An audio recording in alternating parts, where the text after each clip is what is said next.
Сүйлөбөйүн деген адамды сүйлөтөсүңөр да. Своей некомпетентностью.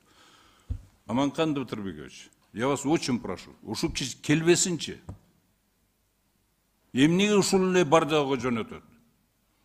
По любому вопросу сельского хозяйства, по всем вопросам как будто он дока. Билбейт эчтекени түшүнбөйт, айыл чарбаны. Элементарно анализды билбейт. Ну, неужели непонятно? Мына 15 минут эмекса айланып берет, как плохой студент на экзамене, да?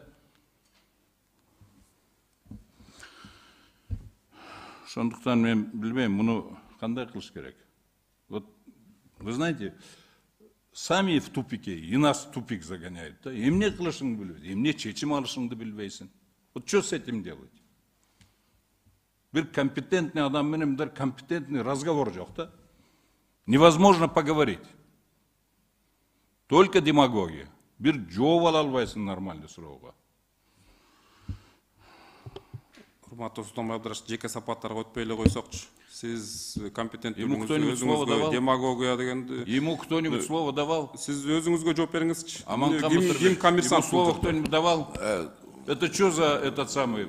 Аманкан Батырбекович, жеке сапаттарга өтпөй эле койсок, регламентке алып барсыз. Жеке баланы өзүңдүн компетенцияңды көргөзүп атасың. Мына Алишер Ташбаевдин, мен унчукпай отурдум. Сиздин деле компетенттүүлүгүңүздү билебиз. Кереги жок. Суроо боюнча жооп берип атабыз биз. Сиз эмнеге өзүңүздүн жеке мамилеңизди жоопкерчиликке чыгарасыз? Токтотуңуздар, жеке отношениялар бул жерде Аманкан Батырбекович, какие отношения? Я его критикую за его некомпетентность, за то, что он не может... Что за поведение? Аманкан Батырбекович, пожалуйста, выведите его отсюда.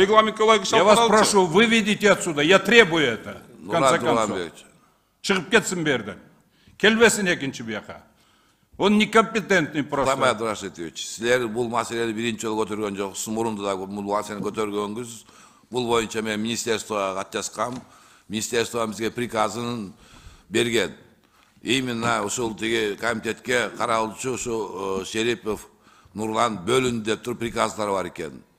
Эми аны биз министерствонун приказы менен эмес да. Если мындай боло турган болсо анда Кабминге кат жазып